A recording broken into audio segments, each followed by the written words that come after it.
at this venue. Aqua.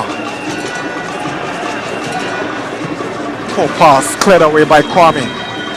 Gideon Kofi whistles to bring the first half to an end here. Very entertaining and exciting game we witnessed here with Hull United dominating half-time at the Hull Stadium. Hull United 1, Asante Kotoko 0. Gideon Kofi, a look at his watch, blows the whistle, and it's Hull United who gets us going for second half action here at the Hull Sports Stadium.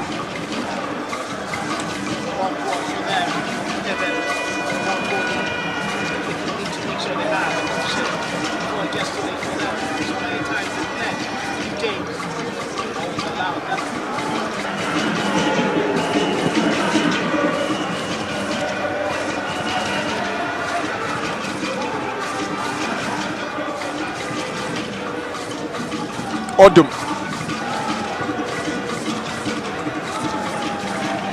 Daniel Ose, here is Sena Ati. Very good defensive work there coming from Yusuf Salifu. Not giving him any inch to run the ball. Baba in the middle.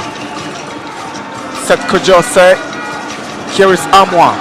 Space to drive. Amwa drives one. Kwekumusa doesn't deal with it well. Kwekumusa parrying it right back into play. Don't do a bit late, but credit to Adumako. In their first ever Premier League season, they haven't lost to the biggest clubs in Ghana. They held House of Oak to a drawn game on match day 1, and they are just a minute of regulation time away from a win against Kotoko. They go in for a second as they probe through the right side. And you can see Odro there. That was a very good delivery there from him. He knew he had to turn, but his shot just missing the post by inches. History has been made. The very first Premier League meeting between these two sides have seen the home team Hull United FC beating Asante Kotoko by 1-0. It's been an excellent game, full of everything you would want to see in a football match, and that is a historic victory. It had to take that ingenuity from William Odro to separate the two sides, and it's going to be merry-making in the town. It's Sunday, and the environment in and around Ahoy will celebrate this. But that goal from William Odro will make the headlines in the next week. Full time, Hull United 1, Asante Kotoko 0.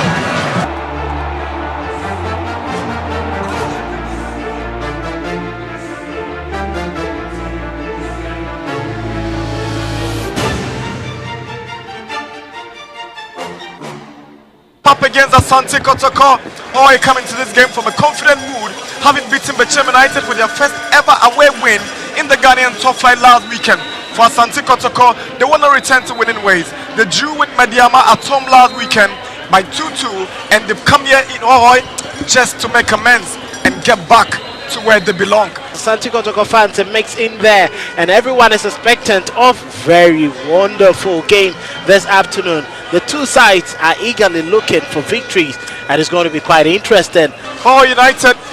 the last time they played at home, they are unable to win.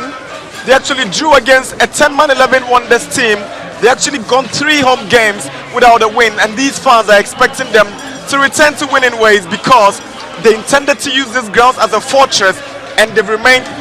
in this venue with just 1 defeat out of 6 games. They won just 2 and drawn twice so far, but they truly want to make this grounds a fortress, and the Kotoko game comes as a big test for them. Usman Safiano leads his charges from the tunnel. This venue, Asante Kotoko, in their away strips, green and yellow over black shorts, and Hull United, their dominant red tops over white shorts to match here. Well, there's going to be a lot more pressure on them. There's going to be a lot more expectations from them. Many would want to see them win against Kotoko, a result that they would hold on for years to come the rest of the season. And I'm sure, judging from how Kotoko have flagged their efforts in the last couple of games, they haven't been overly also dominant away, despite having a very good start to the season. This could be an opportunity for the home team. The pride of Ahoy, the home side United, and their more illustrious opponents, Asante Kotoko. It's a big day in Ahoy. Everywhere you pass through the streets and corners of Ahoy, you get the feeling that something big is happening in this town. That's the kickoff for this afternoon's fixture here. In Ahoy is United up against Asante Kotoko. Match day 13 of the Ghana Premier League. Ahoy United versus Asante Kotoko. Lots of energy expected in this game, lots of vibrancy. You cannot make bad decisions. Only prudent decisions and lack of concentration will cost you. Ahoy United interested in this early incursion, but the flag has gone up.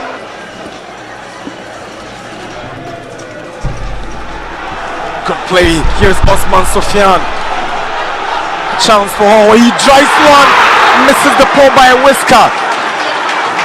and he did really go for that one. Look at that edge. He went past Joseph Amwa, struggled to pick up the pace with him. He blasted one, missing the post. Here is Odro up against Husseini Zakaria onto the path of Usman, sends it across again. So close for the home side of Ahoy United, but just that connection. I was quite surprised that they are missing all these glorious opportunities. The captain creating all those brilliant goal scoring opportunities. Well, he didn't really have a rosy time with the Porcupines. Very strong aerially. This should be a foul, but yes, that's a foul. I thought the referee had hesitated to whistle, but Samba O'Neill knew he was the last man and just had to bring his man down. Francis Odum. He talks about he hesitated to renew his contract with Asante Kotoko. And I'll be looking forward to that. Odro bends one, and it's a stunner. An absolute beauty. Oh my word. How United have jumped into the lead, and it's a brilliant free kick taken by William Odro. Spectacular. Kamara was caught ball watching with no answers whatsoever. He couldn't do anything. Thank you very much. Yama obibia achi emama kwaba emfamra Kings TV GHS so ebraso yede agudie mu nsem ena ede eba we no Kings Power Sports 1 ena yatenase yede eba na ensem bebre ena yaboa no from Amanone ena fe oman Ghana mu ha sei de ose wunya na ote no eno ena chese yaboa no a yetumi ede aba na fe Osuwa who said niema esi eko ewo agudiem yatena si de de obenya bia no de o se onya bia no ye de eba na afi no bibia no anso atumi akọ enkan Osman Jovadi ewa ha meeting ene Ahmed Ayat the chief executive producer King Khalid wonti ene amanane nsampi ena eba ene UEFA Champions League matches atumi atodwa Real Madrid aso Jabi Alonso ane Aurelien Tchouameni etimi ekoshansem trofon komo bebre ena omo etimi ediye yedemunsem ede bro okọ Manchester City asoya edien ena ekoso eho yesisi kapuduo pa womo de ko Chelsea akache yede ho komo etimi aba Abrantia yefen Alejandro Garnacho enso etimi akasa on ora your friend Enzo Maresca ni rua opese o play e Chelsea team no mo ho nkomo obete e djumadin eso Abrante fan Mikhailo Mudryk enso so enche ono so betimi aretene na afi no wura pitch enso asiakan after say ayade aban ekọ enso etumi edema no obete ho nsem ewo show no eso sanso na uramu ewo Afcon they say no ayade countries a omo qualify a omo ekọ akobo Afcon no woman so start preparation the same na esi etie obeti ewo jumadin eso Rafaelo Paladino wono na urama waye Atalanta omo head coach wono so akasa ahead of game womo ene Chelsea enso ebetimi abo ho nkomo enso ewo fie ha se ye bewuramu ewo Barcelona so ye womo so nkomo fru ho eba obeti ewo jumadin eso say managers best 4 ewo enchese football mu ewo Europe no hwan ena ebia yebedi kan asake no ye de omo stats enso ebetimi aba na afi no oso watimi akere coach ya obidi kan agya na juma enso ato Mohamed Salah ene Liverpool hon sensem sen ena esiatie ni nyina no obete eho ensem ewo jumadin efo this and what have you ena ebe free eye amanfo kroso enso atumi aba na afi no bibia no enso atumi akwankan ti Osman Jovati ewo ha obete ne kan abra odiyen enso ewram ewo fe nemom no afisem ni nyina no ono ena watumi aboa no mamema na kwaba na afi no menya mintie no omoboso emfama ye na afi ne ehunu ene afisem no bebi a yebete ensem no enso atimi afiri bokode nyame adom bibi aboko. Okay. Well, ene Tuesday. UEFA Champions League night. A lot. Na sign a theater efie. Efisem oba efie ayade a House of Folk onsem ewa ha. Na no kra no boys na shasi fake news so omo apira mumpira na no omo game against Carrera after the game no nkomo a efri mo banere ni na eba saso na House of Folk fake injury. Ane na okwa ayade a sports minister enso de woni eyama Ghana for so why you say protocol and do be call FIFA World Cup Mundial Mexico Canada USA tumuda ene o sign the warning e ma social media so kwanya manfo be faso afaso aju sikani na ye de honsam ebeba John Peso enso akasa de afa Ghana group no saso na Mohamed Kudus enso akasa e de afa Ghana group a yakwa wuramu which o my friend England and I feel so crucial ne Panama ni na no aya hon koma ye de eba Women's FA Cup omo asili teams no ye de hon sam no eba da be na draw no enso todwa saso no wurama enche na transfer window no enso abie ene 9th of December 2025 enche na yebedi bronya nti still boys na ena mitumo for say udi bi won enche no mbedi bronya okay. Boys na mitu am for say dada no mote ho no montena ho saa mo munye mistake say yesemant we my manfo ja o guess pa ti dada na wote ho no tena ho saa enye mistake say samantwin so ya okope ba nso so ayefo na make no say dada na wote ho no tena ho saa say the devil you know is better than the angel you don't very know. good nti se ne ositie bia no maintain that girl and call for another one. Call for another one.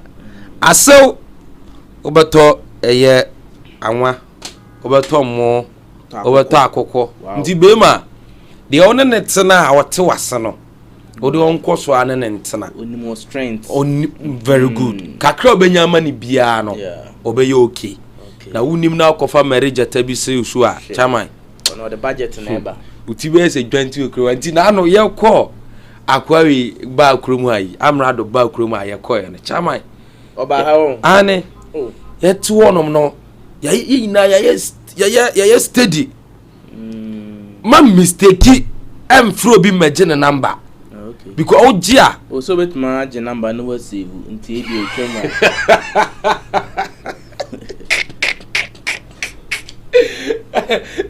so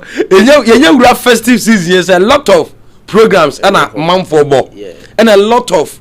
sporting activities and omoye nti socialization at the moment we socialization at the same time so na boy so fun at asia ye niema nti be ma maintain what you have, don't go for another one. Okay mamenya we quickly nti sa wan hwa na me refi adan okay we Yusuf Khalifa fantastic uguramu ewo Canon North NDC communication team na or member okay and birthday you wish no happy birthday what's the bema dey be ma dey na ni monyam na e botom fantastic ti nyame ma ni botom nya kama sana animu no da ho ahoɔfɛ no so da ho a wahwe na Africa well no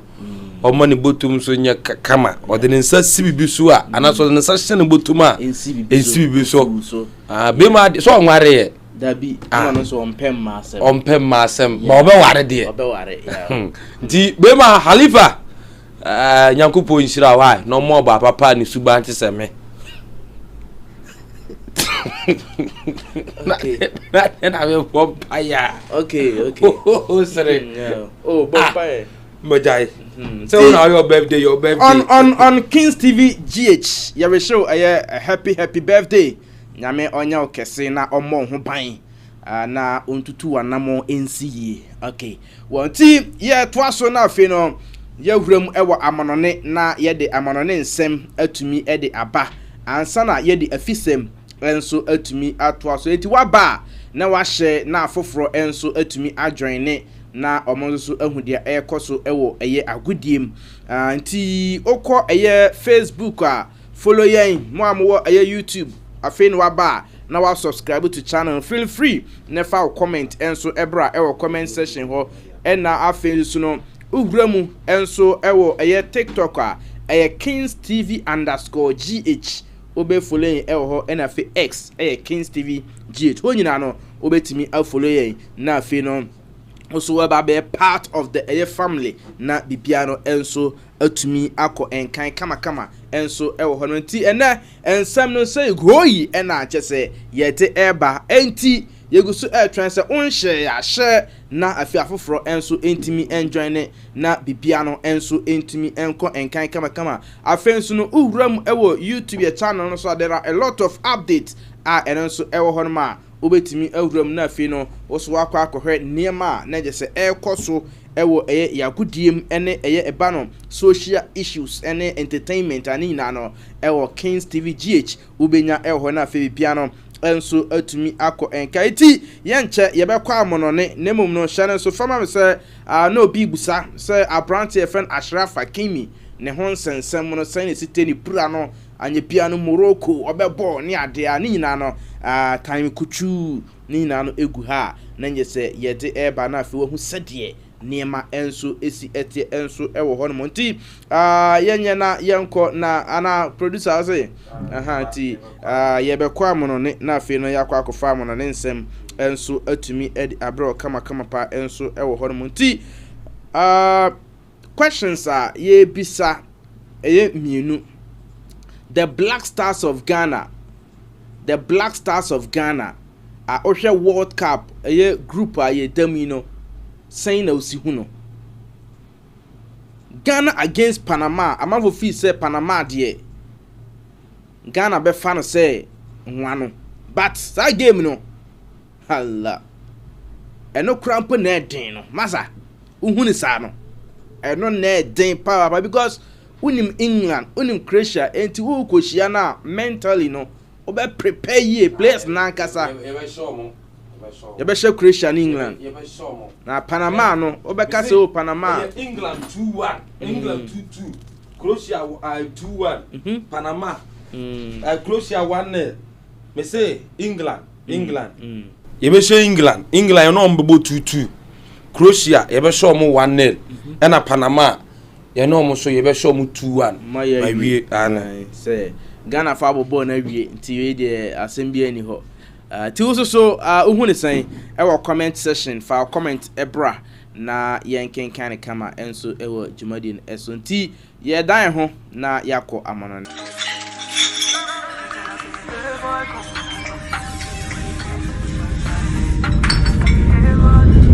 Alrighty, eno aye prini ena wate se ne nwum no ehwiegu kama no we no chesa baba wa so no enwum no utim se yes jawoma enya asem kuma kra ya kwa mono ne na afi no ye update ni na no ensum atumi ade amaw we aye Kings Power Sports 1 ena ugusu a utie no me pa cha mono ne nsam ne yen shase enfam free aye Manchester City for so a report to me second say Manchester City for them enso prepare mo say omo abekọ Chelsea for so na afi no mo boy na ye from ayen to William Estevao no wamonso atimi akwa kotu no ade free aye Chelsea for no aso ye ama report to men second NSM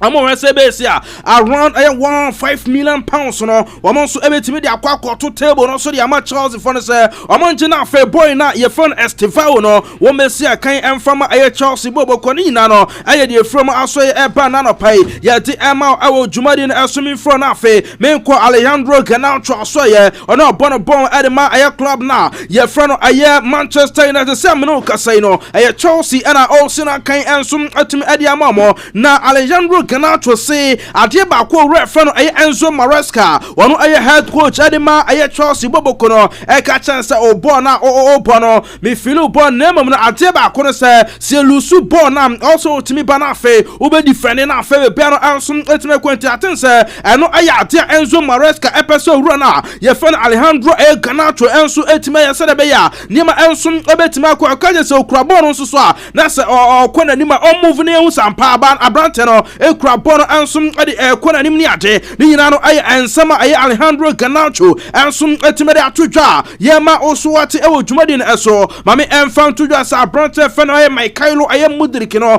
wono so enche kura betimi return January aye 17th and returning essence that suspension also atimi akwa ade amano ama report to me second and say Sevilla and face Strasbourg omunyina no enso monitor aye boy na ye friend aye Mudrik no say onya return suspension also pe o mekwa Chelsea for na so ye akwa akobuza sa nya bia say bia boy no aba na onya aye position e wa chesemo current team ne dia bia besia ba monfa no man na afi no ono so antimi bona afi bia no enso antimi kwa ni na no from Anso Asoye back to Alejandro Garnacho say when we say nipa bebre ahu say ampa Chelsea Anso ebetimi compete for PPR some weeks ago omo etimi eche Barcelona twa mo anabra enya sem kumakra omo ne Arsenal 10 men omo ne Arsenal Anso etimi ade face so eno eche no ade ba kwa hia pa Anso ade ma Chelsea team no say I was near ye can say consistency no eno and also ye juma Enso our Chelsea team no game obiara so side game we dey Chelsea ebetimi awe no be Chelsea for no enso atimi akwa kolusu side game no ne mo ade ba ko ne se akasefo no mo ne omo abono mo kire eye wiase nyina so mo Chelsea no omo eye capable so metimi awe ne bibia ze niaka eye nia ye friend consistency no anam ensem Alejandro Garnacho enso atimi ade ba hu nsem ni na no ye te ama ye tie for enso ewo show no to na sign press conference na ye no enyo no nko na court na aye table na che Abraham Conse manager na friend Enzo Maresca enso atimi edi ekoma na Enzo ekasa ede fa Bronte fe Liam Delap ni injury no aho na fe ko Palma se bia ono so ebetimi a travel to aye Bergamo na fe no o ma ene Atalanta game na enso atimi abaso na eno reference Enzo Maresca ni nsema orkani na se ade ba kwa aye fortunate enso ede ma Liam Delap ne se aye ni pro na opra no wanya aye fracture bia enso ewo nchese nensa na bia dompe bia ambu enso ewo hodemo eno achi no ania aye fan aye ko Palma no wono so anya no se bia ono so ebetimi a travel with the team sense o hwa ni condition a eni kwan se bia within 3 days otimi ebo base 2 games ni na aye kwan mo efa so enso a protected boy na ye friend aye ko Palma na fa bia no enso atimi akwana central for sabuso ra ye friend Enzo Maresca o say fortunately ora ye friend Delap no anya fracture bia na anya bia no obetina fe base week sen na no na Enzo Maresca say nyame ne nukram ni ade na so no onim da na so branch na ye friend Delap no enso ebetimi returning to a training na fe wa start abo matches enso ade ma Chelsea team no esa ade ba ko pan se medical team no ade betimi a chene sakobusan se apprentice Raheem Sterling on also situation say era esiatie na Enzo sem January na airby momi yan twan ne hwede betimi assist na no Raheem Sterling a player enso ade ma Chelsea eno ane nsema papa enso ade to dwa hon komoni na no yete ama yete for enso ewo dwumaden so eno a chene mame emfa to ya se some trophy esabusa papa se abronta ye fon James and afe Wesley Fofana am the chene omo bobia na aye chese coach ne se Abrantena ye fe Reece James and afe Wesley Fofana no wo mu nyina no e ka team no ho a omo so eye available for Ochena game a omo ane Atalanta Bergamo enso ebetimi abono ano eye se de ho nkomo nyina no enso esiete de ema ye tiefo enso ewo dwumaden eso enso esan e kasa ye adefa aye Alejandro Garnacho ho listen say wotim adwoni Chelsea team no ya ade am obetimi ede more enso ade ama aye Chelsea team no na adene ne say enye anchese Alejandro Garnacho nko a and also otimi giving more all players also otimi aboana fe no improvement enso etimi ba ano aye ensema papa no enso ade atudwa ho nsem ni na no yete ema e odwuma so and omusabu sa na say free Italy eba England say ade pa na ho na wa kai say o mafia de we e wo England say aduane o say na sa aduane na o ka no wono nga say onyane leisure time bia ono atimi eye na aduane kama sanse o no o passion e de ma aduane no a ene atem o pa aduane ye pa ano ane sama Enzo Maresca enso ade atudwa ho komani na no ye te ama ye tiefo enso e odwuma so etu aso o ya price all sa return to Italy sanse kwakobo ediete Atalanta ano aye update ano sum free Enzo asoye enso ebe ho komani na no yeti ama yeti for enso odwon so lastly no ena yebusa no se oni aye Atalanta ena kwakobo sign ena usi hu no oso bo say most of the teams no boa as omobo 5 at the back na so omo package no na ne mom enso akwa one time enso diama aye opponent ni ade etoro de omo ha se ene no niam betimi akoye ade amom na afe no omo so atimi ade kunu na bia no enso atimi akoye ano are nsema Enzo Maresca enso ade tudwa Rafael aye Paladino wono are coach ade ma Atalanta team no wono so akire ma o se omo defeat omo nyaaye ade tia aye Verona no eno so ayadea any kwasa bi etimi SBM ta against Chelsea no a great opportunity and some at the moment say amonso ebetimi redeem you amon na fa bia no enso etimi akoye o say Chelsea for no ever great value and afa players and watching no ma win near kind of club World Cup no and afa amon person amonso bebe anso adema amo supporters na afenema so etime koye adema Atalanta supporters no ano are nsemo run ifen Rafael aye Paladino wono aye head coach adema Atalanta team no wono so atim ade atodwa ho komoni na no mede ema anso ewo dwumade no so me Pacho Sporting anso ebo ade etia aye Bayern Munich aye enanatwe na mame emfantu ya se boy na ye fen Linat Carl opo adema aye just team a ye fen aye Bayern Munich report amen seka say otimi she goal and na so no ababa the youngest player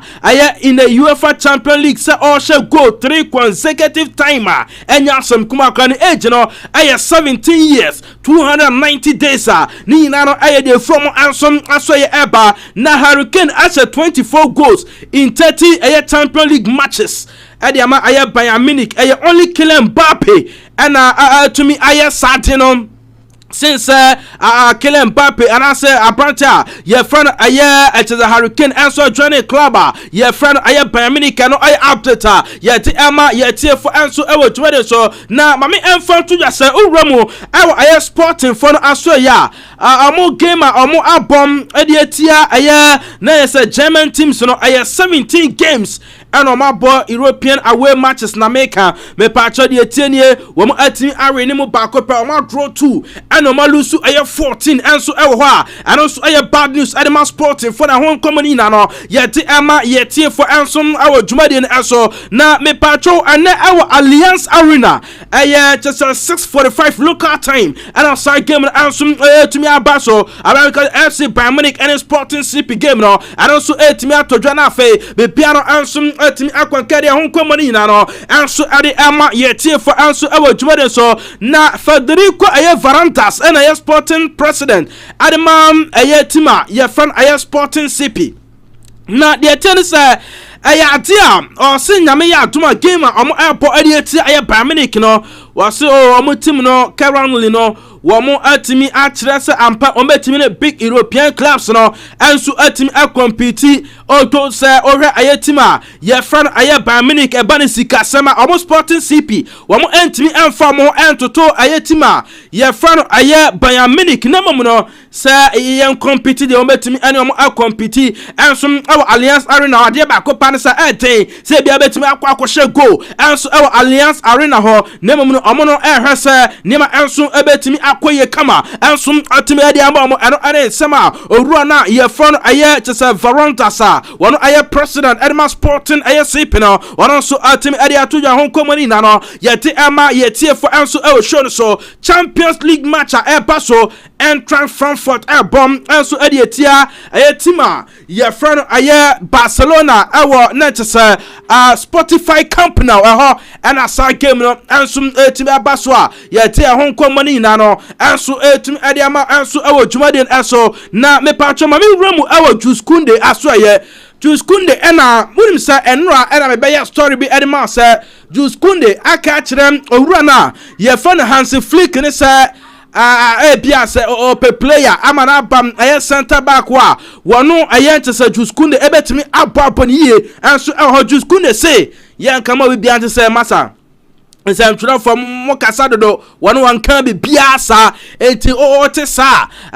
bogu ɛnyɛ no krakra ɛno ane nsɛm Jules Koundé ɛnso ɛde aba ho kɔmani na no yɛte ɛma ɛnso ɛwɔ dwumade so fa managers wei ɛnso ɛto so ɛfa mame na afei no yɛni ho ɛnkɔmɔ ɛsan sɛ ohwɛ manager na yɛfɛ Xabi Alonso afei owura na yɛfɛ ayɛ Ruben Amorim ɛna afei abrante another pa yɛfɛ Arne Slot ɛne Thomas Frank ɛna coach ɛdema team a yɛfɛ Tottenham Hotspur sad four managers way ɛna yɛbusa sɛ ɔmumu hwan ɛna yɛbɛtimi asake no na okɔ Real Madrid a owura yɛfrɛ no ayɛ Xabi Alonso in the last 10 league games a watimi abɔ no wa win 5 wa draw 3 and wa lose 2 enti omu ebuya sɛ papa yi obetimi akwa na okɔ Manchester United a Ruben Amorim in the last 10 league games wabɔ wɔne Xabi Alonso start no yɛ pɛpɛpɛ ɛyɛ 5 wins 3 draws and afei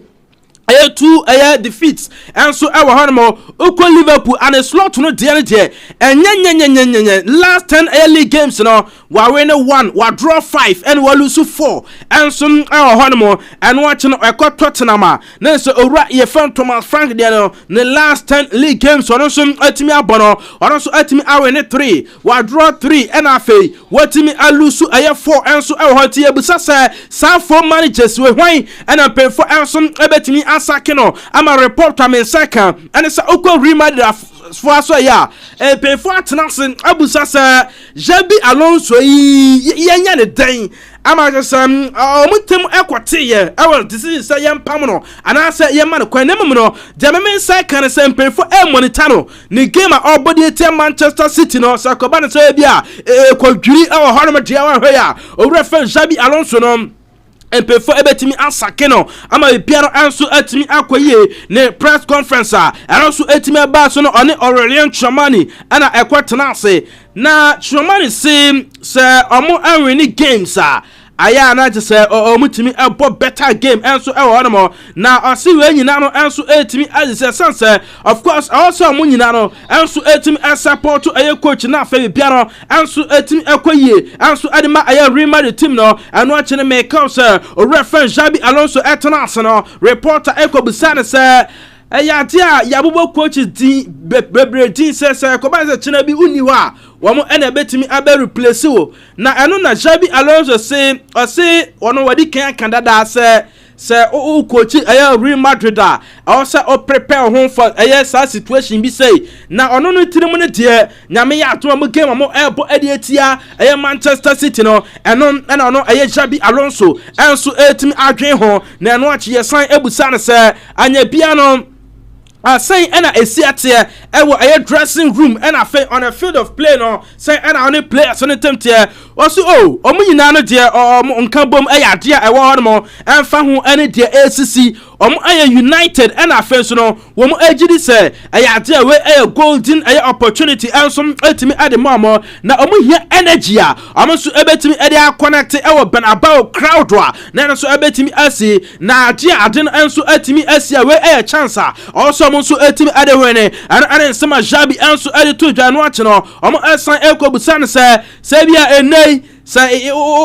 Bobo na Vinicius Junior de to Mohamed Salah enso Liverpool no ubetimi ama biato Vinicius Junior na and Xabi Alonso say Liverpool for womono omo neama omo decide on omo ankasa kwen mo fa so omo neama etiara de yemfa nto ho eti ano sade owura no answer sa question no and no Xabi say o finisa ade a entire staff ni na anso support no dano communication enso adwuma and na afenso no odo ene gidie enso ade no nso ewo ho ano sama papa enso ade atudwa ho komani na no yate ama yetiefo enso adwuma de so according to Centroni na ye fan David Ornstein fano to so amame one Mohamed Salah na wakasam ade afa Mohamed Salah na osi ade Liverpool team no 100% behind manager na ye fan Arne Slot no womu eni chese wantwi bi anase bi doubt bi ano enso eni omadwum se bi a yempam owura no anase bi yerese china bi se woni hwan ena bada bi bibi sa bia enso eni ho omunyina no enso ba kene se obetima improve na fe form no enso etimi aba na successor etimi eba last season no ebetimi asan ato so na fe bibia no enso etimi akoye on Mohamed Salah no omsi dabi omompre omo ho embu atan also mutimi but Emma Mohamed Salah na bia ne tila wasan be end 2027 no wotimi awie enso Liverpool team na omo hwese ade a ombetimi asolve situation na fe be bia no enso atimi akoye ediama Liverpool ana fe Mohamed Salah manager na ye fen Arne Slot no update enso from eba hon komoni na no ene arapa yete Emma enso jumale so na me pato owura na ye friend no just Alvis Basanovic no one an agent anima Benjamin Sesko obono ball adema Manchester and boy in April na no ana just agent na say Benjamin Sesko dey say no ne ho tono eba na o say ne rehabilitation no dey progress according to a plan and no achi no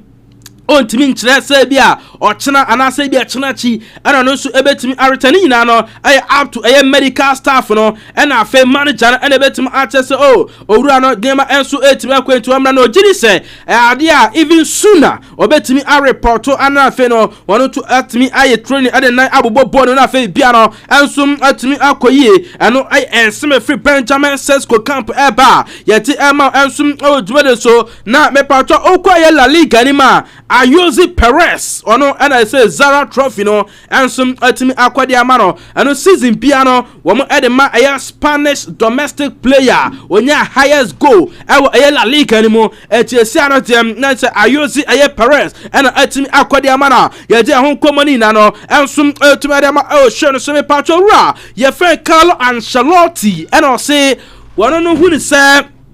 a team my friend Arsenal ana ebetimi awen Premier League no fan of Premier League no rekwanya Arsenal afa so a build solid team no wo ebetimi agina biara anso atrakwe Arsenal no wo se o support Abrante na fen Gabriel na afa okọ Tottenham o support Abrante a ye fen Richarlison o support Brazilian players ano ane sema Carlo Ancelotti anso adi atudwa ye ti ema ojuma se Neymar anso so ya dia doctor na ye friend aye Eduardo no enso ebe treating after say when enso atimi aye nini surgery no ye say sa doctor way massa obo juma papa David Luiz ewo Paris Saint-Germain na oprai no na David Luiz ebe tima tena favors 8 to 10 weeks and so watimi a recover na ye say doctor we echo David Luiz ho no just 10 days na uni asi form Kim na just opiabo na enya asem kuma kra enso eho enti doctor no ene say no akwa Neymar ano aye update no so friend eba hon company na no yeti ema yetiefo enso show no so next month 1st January me pacho Premier League ni mu no o ma ba ne say bia o ye player na o hyegua na o dimika no ato ho na o de kotodwe enso atimi atwi park ne sa no yese masa wan hwe na player bia kwa kopura na enya obi na konche say krom ha masa enya sakura park say o sense nsan no e na afi wan kasa so utimi sa pura etu yes apa yellow card enso ebetimi akọ e de amount Ghana has say na broni bi ba ha we boss a o hyegua onim say o mu de ni bia masa wo tunu ho sori na je ne kotodwe nwuma na da park na so masa enya se ku akranti ye say ne de England ho no ye sa de no eni kwan sa ye player o ye sa de na yellow card ansum obetumi akọ enso atumi e de amawa ye de ho komani na enso eba me ko Barcelona I say Barcelona for afa 3 plans for next season strikers role no woman say either say renew Robert Lewandowski contract and now say Omobema Branton Ferran Torres and so started as striker na ebia Abranta ye friend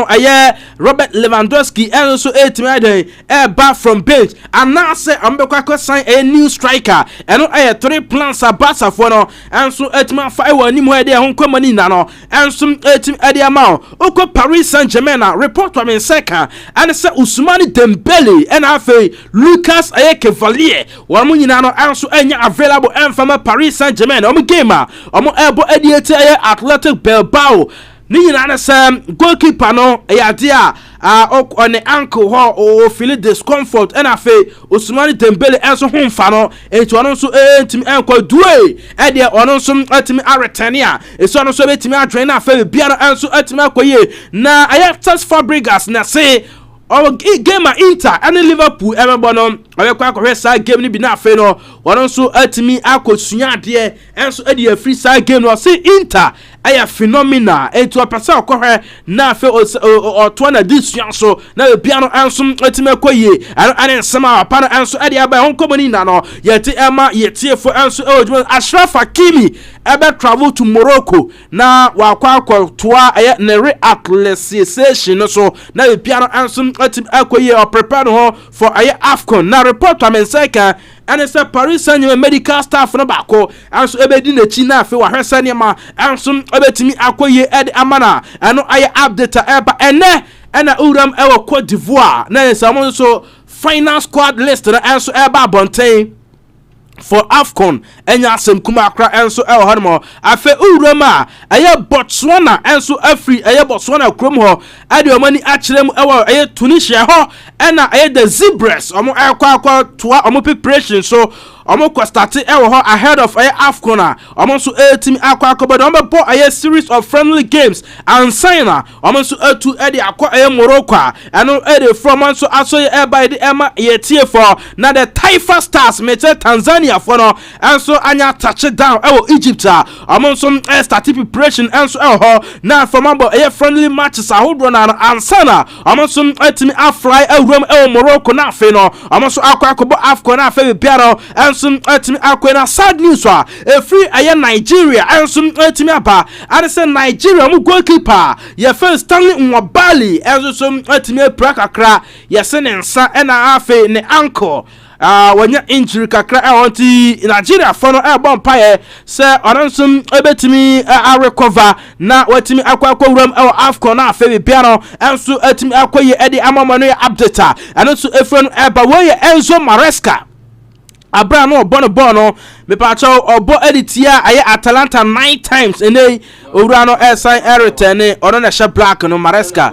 na pampu mapano say no ono nyame ye ne baba nti ese behunu bia ne tiri hu sako na ogina daga to yes nti ese ano okọ ene return to Italy na afi wakwa bo editia Atalanta as manager anom ese de hu nsam ni na no enso esieta ya Inter Nerazzurri Benamata Liverpool you will never walk alone ana etumi Asia na diete ne say na esiete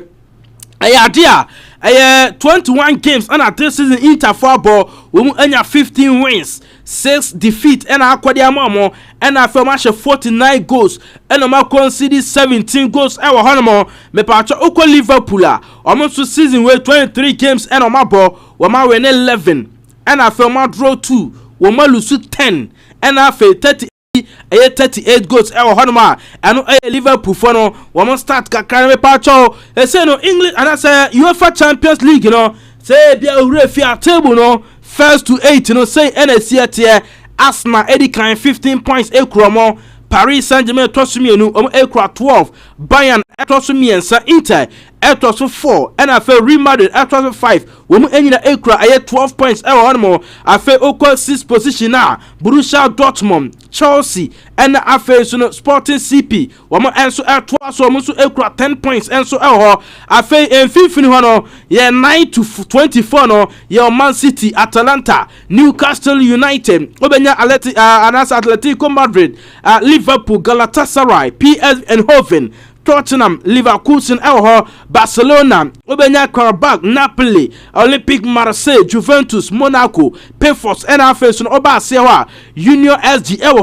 Club Rouge, Obenya Athletic Club Bilbao, Frankfurt, Copenhagen, Benfica, Slavia Praha, Bodo Glimt, Olympiacos, Aya Villarreal, Kairat Almaty, NFA Ajax. Wamo ana chese wamo ewo aye chese ase ho a na ene ye bom presa ya wi a omunyina no enso etimi akofie na afe no efimfini fo no enso akobo playoff enso ho ni nyina no aye update aye de ema ewo dwumade so na ene match sa etimi atodwa in the UEFA aye Champions League no say ana esiatie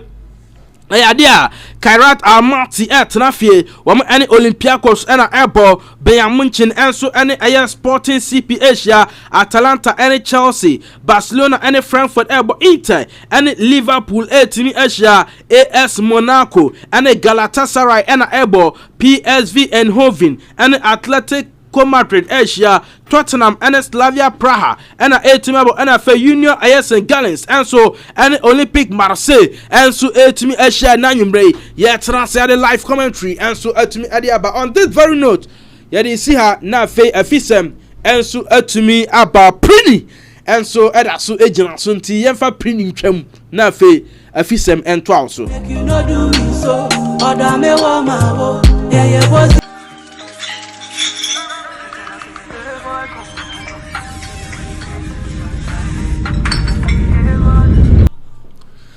Enti yaba na feso yedi efisam no eriaba. This is a song from Ayeprini Come Over and utuso on Kings TV GH Kings Power Sports 1 eno enso yetimi eriaba kama yewuramu ewe fie na feso latest ni na no yetimi enso eriaba na urama ayade outside band division 1 no urama aye league table no enso yetimi abasa so na House of Folk yebedi nkomo enso omo aso na feso de update ni na edi afuro enso de aba yenwuramu ntempa so na feso yentimi enti nkomo ewa ne fe no Women's FA Cup na yemfa onsam no emfamra urama yade Women's FA Cup no enche na me pa church made no enso atimi atodwa na ohwa omo enso betimi adrom no me pa church be two screens na afu atimi enso ya bi ahwe na bibia enso atimi akoso kama amao na urama yade ane ne tem enso ri teams amo enso nya qualification so far no we no enso run of 32 yade benya Savannah FC Arm of God ladies akosombo ladies masa Dawson Boga Sharp Arone Nordin lady cities muina enso eka bi Hazakes ne Samates lady and I feel so fabulous and for Suraya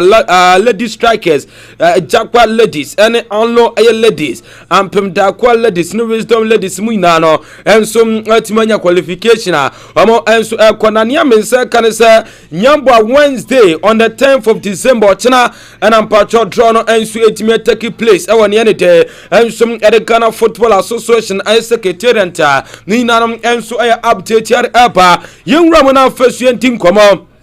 ewa National Sports Authority me patro NSC amo enso wo bono region fomo enzo Fabia so na fesu bema yentimi enso yentin komo na kama na yakoni ne tem enso de NSC amo ewo bono region ayade executives no enso etimi awuram ene danwo insurance company amo osunyan ekodi nkomo na nkomodi de ni nano enso e near no anticipation of nearity at the Sun City Corporate Tennis Air Fun Games ya enche on the 20th of December enso to dwa no empanfo no omo kodi nkomo ema utu se omo enso de nsa hyenkrata se esensan bibia kama ema nkomodidie no Danwa Insurance Air Company omo osunyan omo so ombeboa na feso Sun City Cooperative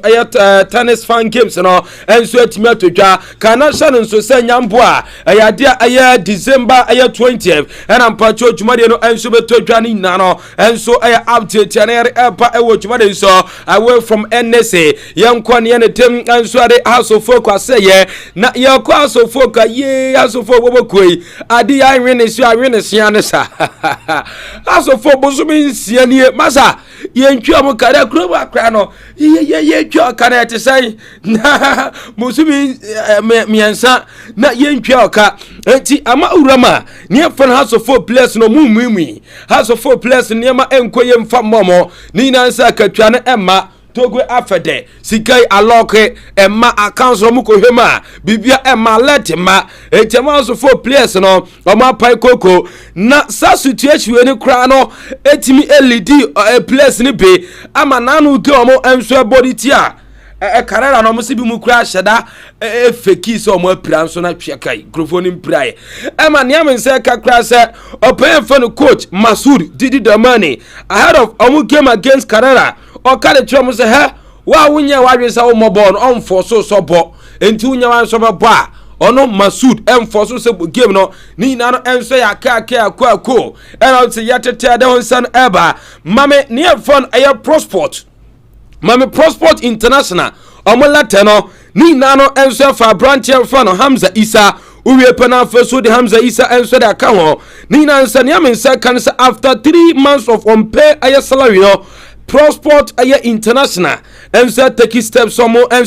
terminate Hamza Isa contract with House of Folk ni na enso aye update ya ena yare eba wa clear say World Cup no ubetimi awroma kwa hwebi no me pacho fato so for ticket prices no fato so na fesu entin komo Ghana your first game ya bo etia Panama na me pacho sene sitie $450,000 to $4,588 and also ubetimi enso atwa and our first game against England $901 to $9,080 and a game against Croatia $460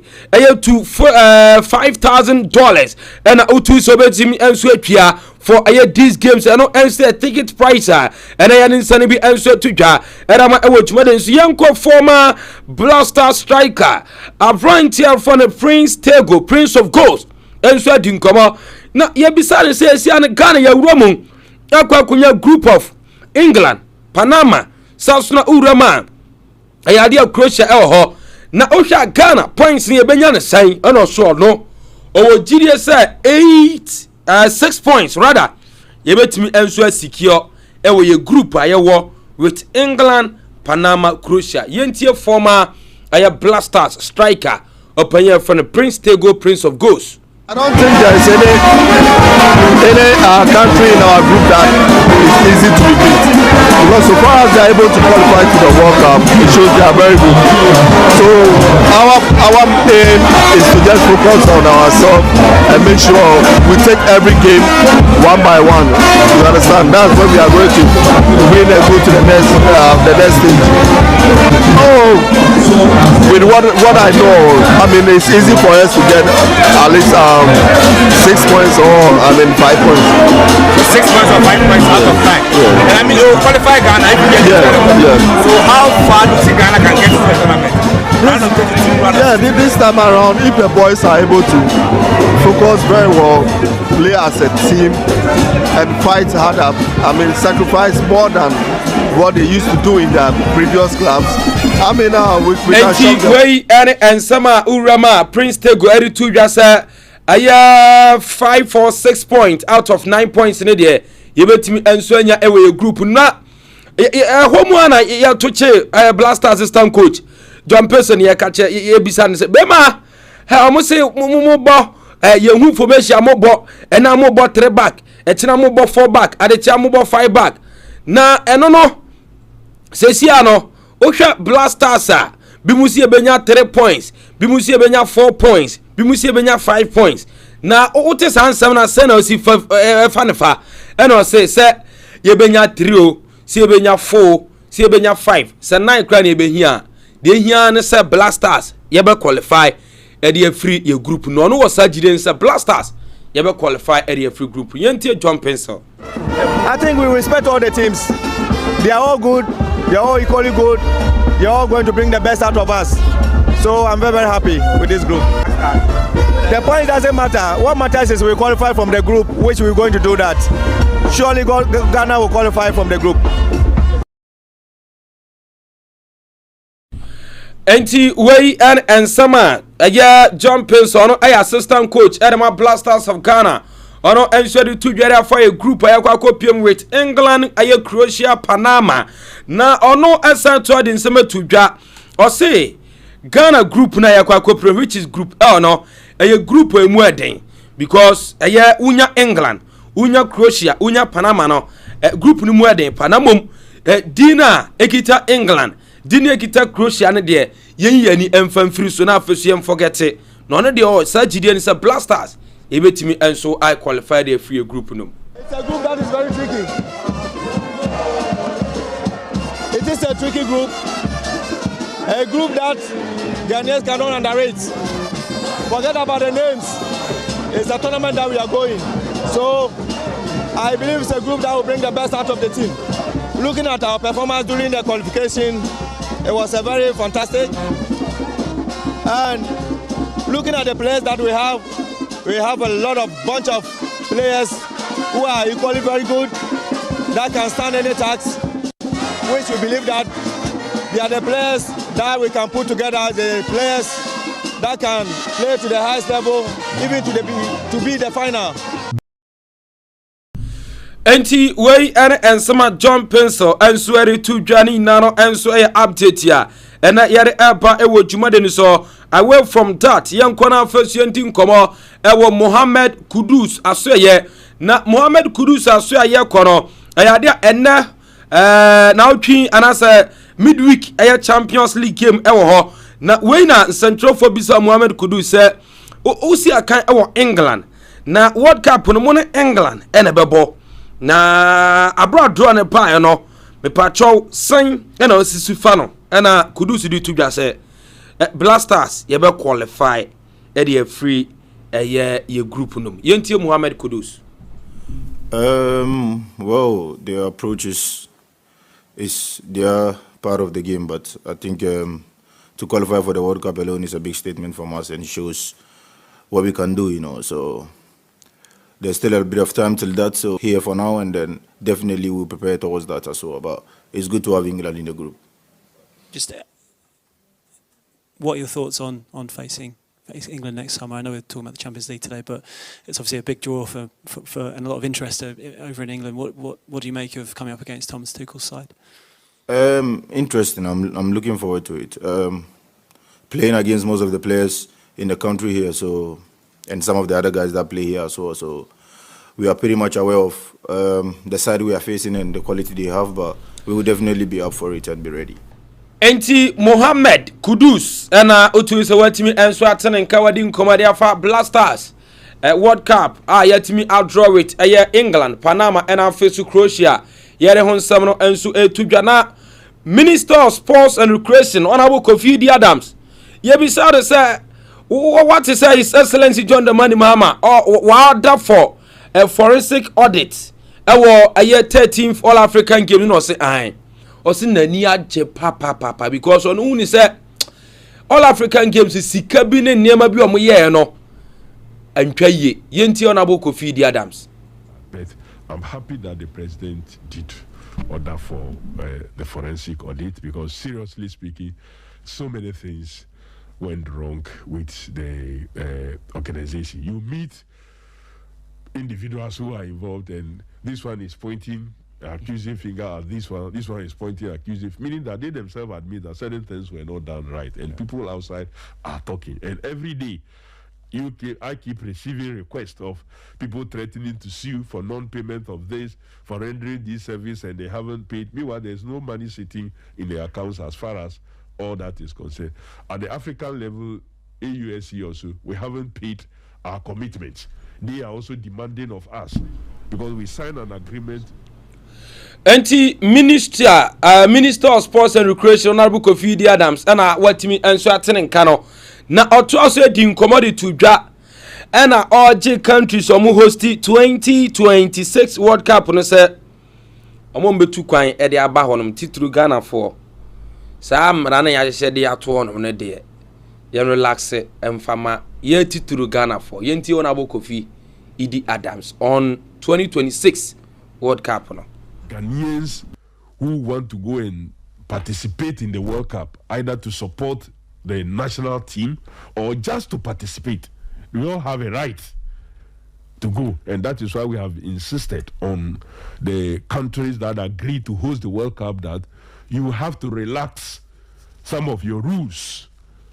Your security is important. Provide that security internally, but you cannot be demanding of fans that want to travel certain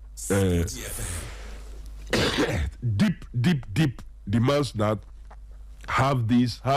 I may be a sports fan and I may not have any tie to anybody. Yeah. So because I don't have a tie to anybody, I'm not married, I don't have kids in Ghana here, so I shouldn't go and watch the World Cup. Something that gives me maybe joy. America believes in recreation. Yeah. America believes in rights of persons, and right to recreate is a right that must be respected. So you cannot continue to put so much restriction on persons who want to go and watch the World Cup. You must show proof of this, proof of that, proof of this, proof of that. Certain things must be relaxed because the person is not just going there. It's because the game that we all love is coming to your country. Yeah. Enti Urama Honorable Kofi Adams and Watenen Kano. Na Honorable 12 the warning Edema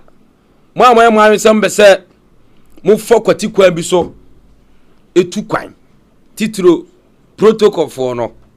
o say enkotwa sika mfa nkomo bi say okita protocol nti odo ba ko US Mexico Canada obedu sika adi yenti Honorable Kofi Adams. Don't advance money to anybody in the name of trying to provide you any protocol for World Cup for you to get opportunity to travel for the World Cup. That's my number one advice to people. My first advice.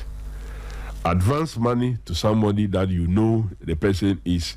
into professional, maybe travel and tour arrangement, that you are doing so because you trust this person that he or she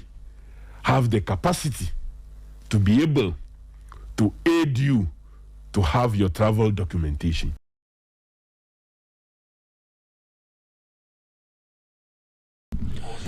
Enti Honorable Kofi Adams and Watenen cannot to also the second afutuo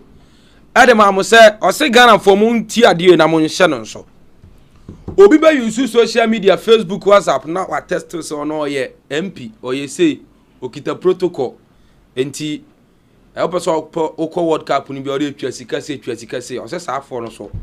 mo mani en na ho sa abo wo yenti Honorable Kofi Adams. The other one is that Facebook, especially Facebook messengers, these days they are even able to clone numbers and do WhatsApp chats and then the rest. But the basic one that people still fall foul for, which is Facebook, is what is worrying. That a Facebook page is created or account is created, and maybe they put a nice image of the sports minister and write the sports minister's name and all the details that you may not even know about the sports minister. They are able to collect it and they put it in here. But they even put your place of birth and schools you attended and everything in there. And then they will go and chat you in Messenger. Then people see that, oh, but this is the name, Kofi Adams is there. The picture is there. So I'm chatting Kofi Adams. Then you say, okay, talk to my protocol officer. Then they will give you a number and do everything with, and they will be on you quickly. If you don't pay, you will lose the opportunity. And people rush and go and make payments. Then later, before they will look for your number, they didn't wait to look for your number to call you then. When they realize that they have been duped. And they will even say that they have been duped. Now they will start putting on other platforms that the minister has duped them or the minister's PA have duped them, when the minister and his people know nothing about that. So I want to advise people to deal with genuine. Look, the ministry have an existing office. The committee have so been announced. Every information will be putting it out there. Okay. That was why I said the last time that if you don't hear it from Sporty FM, then it means that first have a doubt. Honorable Kofi Adams, Wone, and Odiama Ghana for no. Mame, second transfer registration window no. Before the about bonten say Nyamboa, a year 16th of December to 15th of January. Timi fa say a month. Di ayatmo monko kam ne mam fancy ani na monye registration foforo because teams ni bi wo ha modern mono e wo form. Na urema ayade a mame Guinea Chan team captain Mohamed Bangura touch it down e wo hohoi. Na January window e bia hohoi signs on be ye no okuru mu hanom no. Wawa United akofa Guinea International otu say Nyamboa by Monday kwata na payinfo enso atimi a register na bibia enso atimi akozo kama na say no the friendly match confirmed South Africa Ghana December 16th venue no enche ebe announce omu wie ya na South Africa enso a fly ekobo AFCON 2025 mame zone 1A ni zone 1B me the table no area to on two back from obetimi enso yana matimi adanchi na ma face my birthday na urama we zone 2 zone 2 nti ensha same from free zone 1A zone 1A after match day 10 Tamale City na di kan 20 4 points Retemla United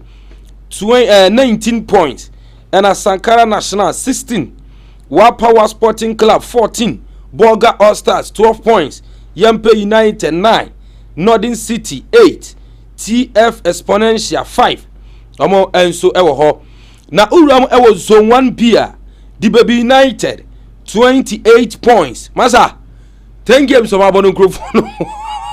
Omo abodro ba akope. Omo lose ba akokra. Omo chiwa fufro enum the Baby United. Masa omo kita 28 points. Plus 17 goals. The qualification do ma qualify na sa. And KAC tosum you know 19 points. Wamana former Interior tosum yensa 14 points. Tachima Liberty Youth 14. Doma Unity 12. VC Warriors 11 points. And Abubuku Efrano Brekum Arsenal Egita 10 points. Urama Legon Cities 4 points. Ayeda hon semino. And so Emma ewo jumaden so yamra zone 2 na fesu ndi hu nkomo emfama ewo jumaden so na uram ewo zone 2 a eyade abobokwa ne tin enso ede FC Ashgold O form enso na dikan amo enso kita ne yafra 23 points bobokwa ne tin enso ede enso upon Fidelity 19 Ebusua Drops 17 Sebi All Stars 17, Park Academy 16, Future Stars 15, Almina Sharks 15, Roseback 15, Sky FC 14, Ebusandra 14, Uroma Momo Reno, second 11 wise, Eda 14 position with 11 points, UCC Youngsters 4 points, Police National 4 points, Yanko Zone 3 na afeso yemwie. Uram ewo Zone 3 a, mebacho Sympathy, omune dikan 23 points, Port City 21 points, Golden Cake 18 points, na God 17 points, Achandi Visa 17 points, True Democracy 17 points, Okwa United 15, and Accra Lions 14, West African Football Academy 14, Home Stars 14, Okwa Amamo Eda 200, Inter Allies 8 points, Golden Warriors 5 points, and a Great Ambition 3 points. Inti Omo enso ahon asema no ti on this very note yem fancy na ayat yenya birthday no na ehon enso asem enso emra nti ono so ya no rotate ni pa ba akona happy birthday enkomfama Charlotte afia Lotte ana ayo birthday nti afia Lotte wo drobo happy birthday on Kings TV GH enko enso emfamo Nyankopon nkoso na onhira na ontretre wahye mu no nkoso ana onka ho na onyumfra dumo emfa wonko adumo another birthday enko emfama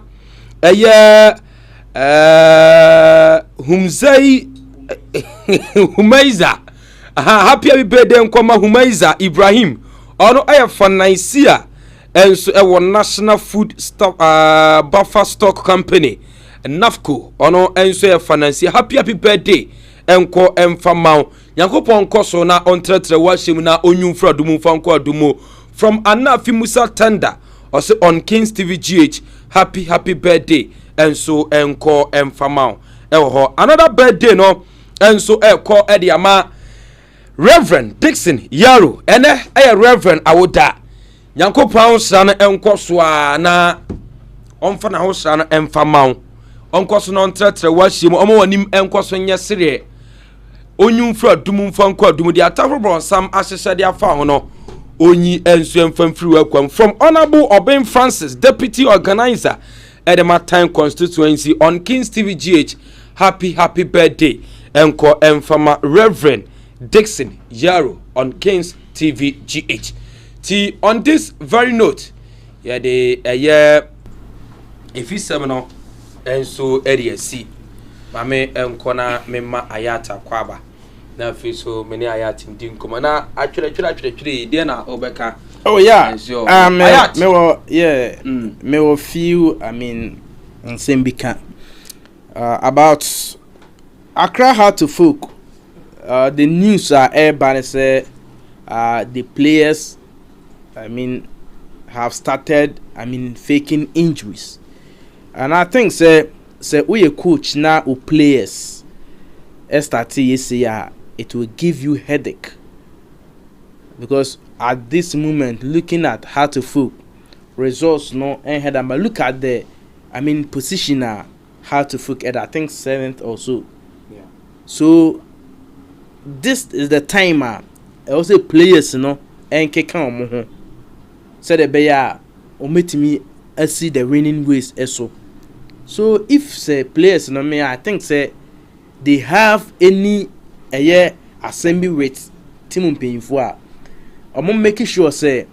time performance no gina so na bibia so gidigidi no ena saa na de say wutie mu I think say mpinfo be dem ebeje so but the moment ahoyehia aba you are underperforming na o say I think say munyina no more say mo ho ufi say bia o say club but one kasa who player no so no o tarnish image. So the players should advise themselves. They have leaders in the playing body. The leaders should set up with a management. Na de omoni omo enkasa. And I think say enona ebetimi ama omo problem no. I dey etimi asolve e honomo. Now that is why entina say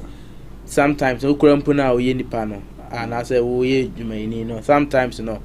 you face some difficulties and external issue. So I say, I be the bit my hinder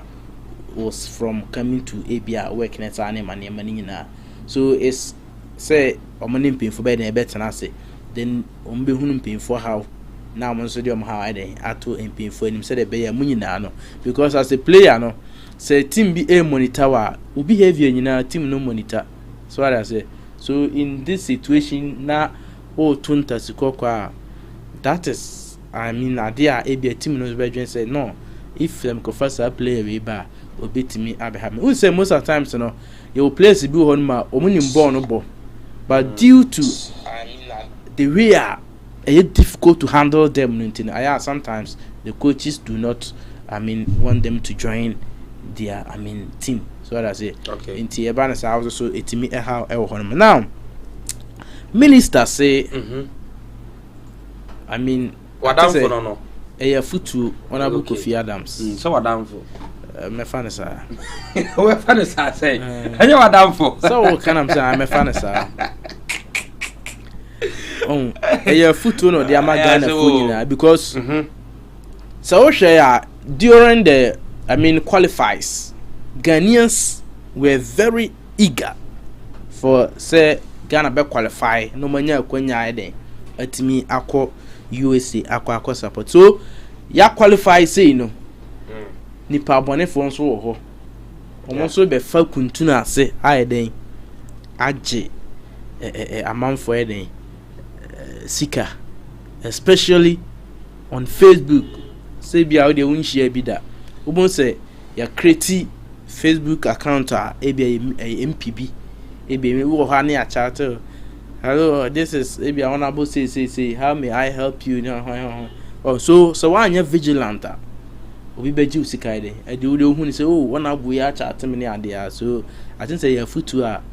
we no I say nyina yen den yen fangu you go to go if you know someone who can help you go to the person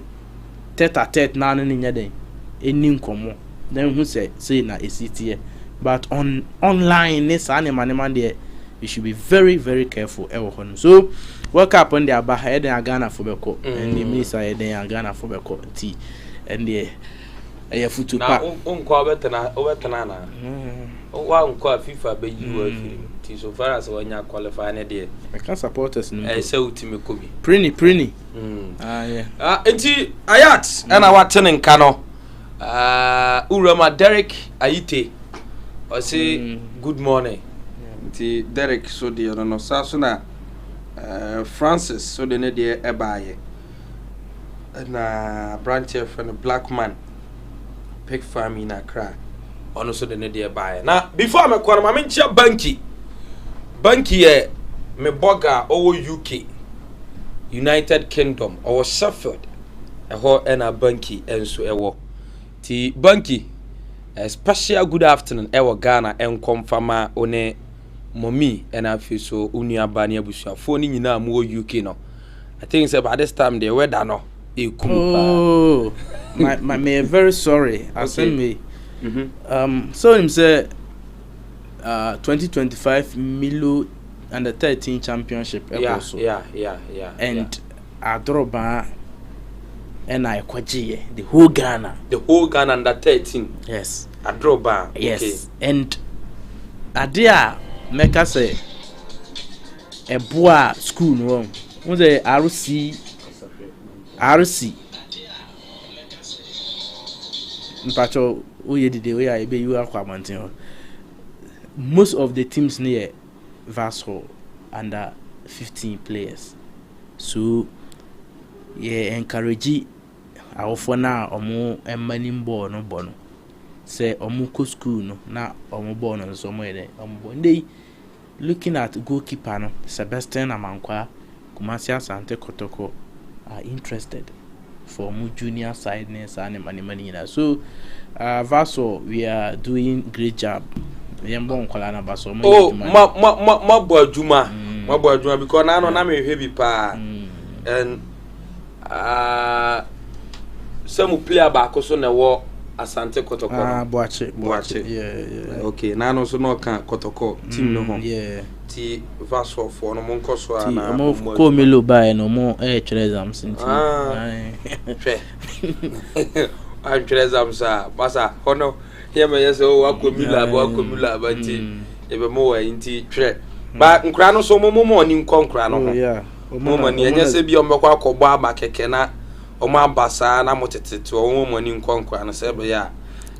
bibia afon hono un se hono ye farming community bi ha tamaso amo ba fom nde to say by distance omo tintos pa omo tintos so say me ko afu nti mo ni nkra no mate enti once again